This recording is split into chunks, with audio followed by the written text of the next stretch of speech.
Hujan turun sejak sore, membasuh atap seng rumah kecil di ujung gang. Di dalam kamar sempit itu, Raka duduk mematung di depan jendela, menatap lampu jalan yang berkedip-kedip. Di pangkuannya tergeletak surat penolakan kerja ke-4 bulan ini. Ia meremas kertas itu dengan geram, lalu melemparkannya ke lantai. Kalau memang takdirku begini, untuk apa aku berusaha? Gumamnya, lirih tapi penuh amarah. Tuhan memang tidak adil. Kalimat itu terucap tanpa ia sadari.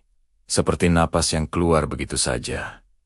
Sebuah keluhan yang sudah menjadi bagian dari dirinya. Sejak ayahnya meninggal 2 tahun lalu, hidup Raka terasa seperti jalan buntu. Ia putus kuliah karena biaya, bekerja serabutan, lalu kehilangan pekerjaan terakhirnya saat pabrik tutup. Setiap kegagalan, ia bungkus rapi dengan satu alasan yang nyaman. Takdir. Dan di balik kata itu, terselip tudingan halus kepada Tuhan, seolah semua ini adalah skenario yang sudah diatur tanpa celah untuk ia ubah. Malam itu, nasib buruk seolah belum puas. Listrik tiba-tiba padam. Kegelapan total menyelimuti rumah, menambah suram suasana hatinya. Raka menghela napas panjang, lalu mengambil jaket lusuhnya yang tergantung di paku. Ia keluar rumah tanpa tujuan, membiarkan gerimis hujan yang deras menampar wajahnya, seolah ingin ikut merasakan dinginnya dunia luar. Langkahnya yang gontai terhenti di sebuah bengkel kayu kecil yang masih menyala. Cahaya lampu bohlam kuning yang tergantung rendah memancarkan kehangatan di tengah kegelapan malam. Di dalamnya, seorang lelaki tua sedang memahat balok kayu dengan tenang, seolah dunia di luar sana dengan segala keributannya tidak ada. Tok, tok. Bunyi pahat itu terdengar ritmis, teratur, hampir seperti doa yang dipanjatkan dalam keheningan. Raka berdiri mematung di luar, terhipnotis oleh pemandangan itu. Entah kenapa, kakinya terasa berat untuk melangkah pergi. Ada sesuatu yang menahannya di sana. Masuklah, kata si lelaki tua tanpa menoleh. Suaranya terdengar tenang di antara suara hujan. Hujannya deras. Raka terkehut. Bagaimana bapak itu tahu? Ia ada di sana. Ia ragu sejenak. Lalu dengan langkah pelan, ia masuk. Aroma serbuk kayu yang khas segera memenuhi indera penciumannya.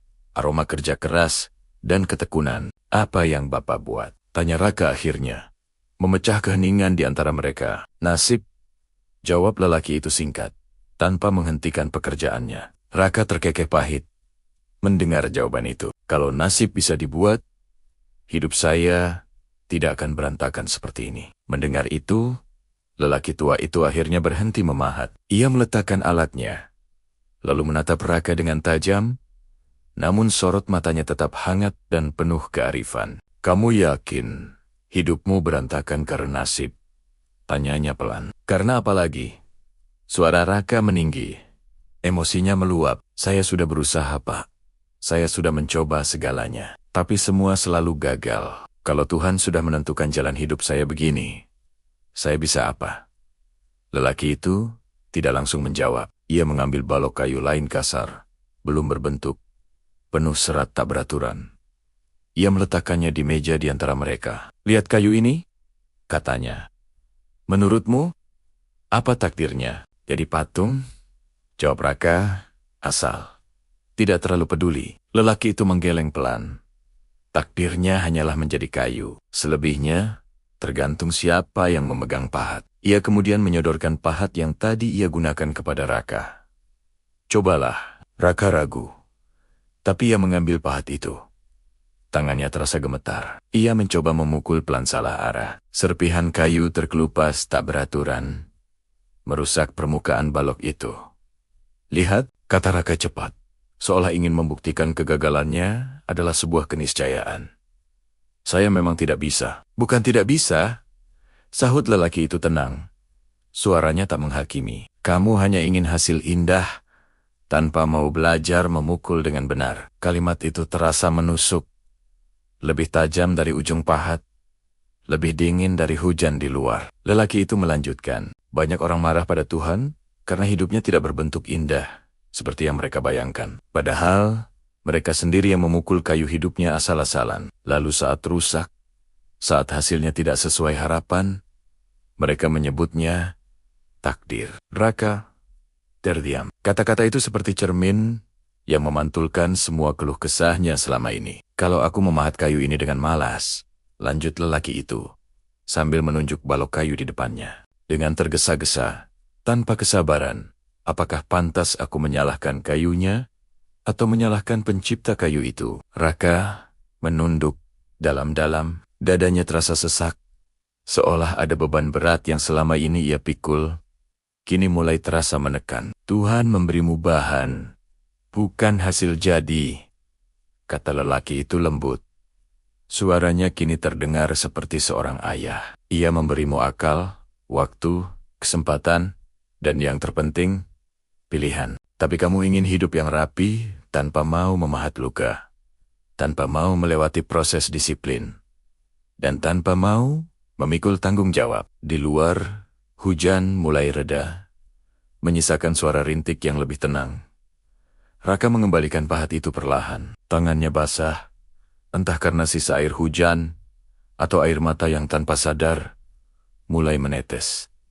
Jadi, semua ini salah saya. Suaranya bergetar saat bertanya. Bukan salah, jawab lelaki itu, mengoreksi dengan bijak. Tapi tanggung jawab, ia tersenyum kecil. Tuhan tidak kejam, ia hanya cukup adil untuk tidak mengerjakan bagian yang seharusnya kamu lakukan sendiri. Malam itu, Raka pulang dengan langkah yang berbeda. Rumahnya tetap kecil dan gelap. Hidupnya belum berubah secara materi, tapi ada sesuatu yang retak di dalam dirinya, dan dari retakan itu, cahaya mulai masuk. Esok Pahinjar Raka bangun lebih awal dari biasanya. Ia menyusun ulang berkas lamaran kerjanya dengan lebih teliti. Dengan ponsel pinjaman dari tetangganya yang baik hati, ia mulai belajar keterampilan baru secara daring. Ia bahkan menerima pikerjen-pikerjen kecil yang dulu ia anggap remeh. Tanpa gengsi, tidak semua usahanya langsung berhasil. Masih ada penolakan, masih ada kegagalan. Tapi kali ini setiap ia gagal, ia tidak lagi menengadah ke langit dengan amarah. Sebaliknya, ia bertanya pada dirinya sendiri, di bagian mana pahatan tanganku yang keliru?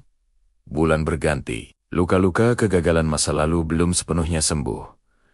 Tapi tangan Raka kini jauh lebih terampil dalam memahat hidupnya. Ia tak lagi menyalahkan langit saat hujan turun. Ia belajar mencari tempat berteduh, atau terkadang terus berjalan meski basah kuyup, karena ia tahu tujuannya. Suatu sore, didorong oleh rasa rindu dan terima kasih, ia kembali ke bengkel kayu kecil itu. Namun, bengkel itu kosong, terkunci rapat. Hanya ada sepotong kayu di depan pintu, sudah berbentuk setengah jadi, seolah sengaja ditinggalkan untuknya. Di atasnya, terukir sebuah kalimat kecil yang Raka harus mendekat untuk membacanya. Takdir adalah bahan, nasib adalah karya, dan pahat itu ada di tanganmu. Raka tersenyum, senyum yang tulus dan penuh kelegaan. Untuk pertama kalinya setelah sekian lama, ia berdoa, bukan untuk menyalahkan atau menuntut, melainkan untuk meminta kekuatan agar tangannya sendiri dikuatkan. Karena kini, ia tahu, Tuhan bukanlah penghalang masa depannya. Ia adalah sang pemberi bahan terbaik, yang dengan sabar menunggu manusia berhenti menunjuk ke atas, dan mulai bekerja dengan tekun ke dalam dirinya sendiri. Terima kasih sudah menyimak. Jangan lupa subscribe untuk cerita inspiratif lainnya.